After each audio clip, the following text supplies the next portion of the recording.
Welcome to today's deep dive. Today we are looking at Maison SE, which is this really stunning 2023 residence in Aix-en-Provence.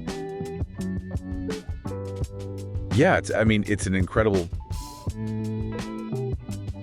piece of architecture. Right, so when you picture a traditional house in the south of France, like a classic Provençal moss, usually imagine a fortress, right? Oh, totally. Thick masonry walls, tiny little windows. Exactly. It's essentially a beautiful stone bunker that's designed to keep the brutal summer heat out. Right, it's a very binary architecture of defense. You are either inside or you are outside. But Maison SE is, well, it's the exact opposite of that. Instead of a defensive fortress, this place acts more like a breathable, porous filter. Yeah, and it's just seamlessly integrated into this steep, wooded hillside. So our mission today is to figure out how the architect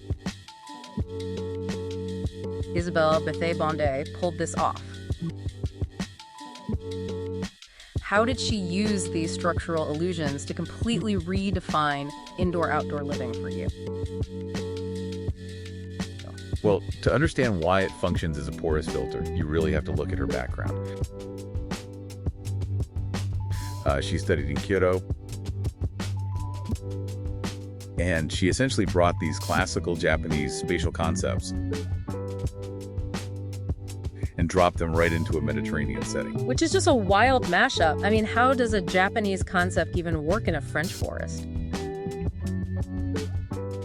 So she uses two main ideas. First is Ma, which is this sensory spatial void or a pause. Okay, I follow. And then there's engawa, which is an intermediate veranda-like threshold. Okay, let's unpack this for a second. So to create that veranda feel, that engawa, she essentially had to erase those thick masonry walls, right? In favor of these massive floor-to-ceiling glass sliders. But this is where I have to push back a bit. Given the brutal summer heat of the south of France, isn't that just a recipe for a glass oven? You'd think so, yeah. I mean, how does this not just cook the people inside? Well, that's where the bioclimatic genius really comes into play. What's fascinating here is the house utilizes a column-free steel canopy roof. Okay. And it has these dramatic 2.5-meter cantilevered wooden overhang. Wait, 2.5 meters? That is huge. It's massive. And it's precisely calculated. So in the summer, when the sun is really high, those deep overhangs cast a shadow that completely blocks the heat. Oh, wow. So no direct sunlight on the glass. Exactly. But in the winter, the sun is lower on the horizon. So the angle allows the light to pass right under the overhang, penetrate the glass, and hit the heavy interior stone floors. Oh, and the floors heat up? Right, they act as a thermal mass, slowly, naturally heating the interior. So it's basically using the Earth's orbit and some heavy rocks as a natural thermostat. I love that. It's brilliant. And because that massive cantilevered roof is doing all the heavy lifting for the climate control, it's also handling the structural load, right? Yes. And because of that, the exterior walls are totally freed from bearing any weight. Which brings us to the actual architectural magic at the boundaries of the house. The custom Z-shaped corner bay windows. Oh, these are incredible. It blew my mind.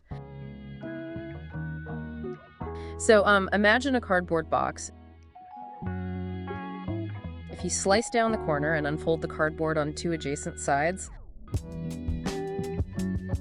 the corner literally vanishes. Right, but normally the box would just collapse. Exactly. But here, the roof acts like an umbrella holding it all up. Yeah, so those corner windows are mounted on recessed tracks, and they slide entirely into concealed wall pockets. The whole structural corner just disappears. It turns the living room into an open-air belvedere. And what's really amazing about this structural erasure is how it shifts your relationship with the environment. Oh, so. Well, the surrounding Aleppo pines and the valley horizon, they stop being just a visual backdrop at a window. How? I see. They actually become the primary interior surface of the house. The landscape itself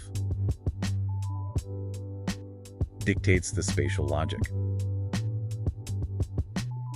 So why does this matter to you, listening to this right now? I mean, Maison SE proves that modern ecological design doesn't require living in some kind of mechanical spaceship. Right. True comfort comes from harmonizing with your environment rather than fighting it. Using, passive solar control, natural cross-ventilation, and high thermal mass. Exactly. You can have true comfort just by working with nature. Which leaves us with a pretty provocative thought. If a home can be built not as a rigid fortress, but as a porous, shifting threshold between humans and nature, it really makes you wonder about the walls we build, doesn't it? it does. How might living without solid boundaries permanently alter your own psychological barriers?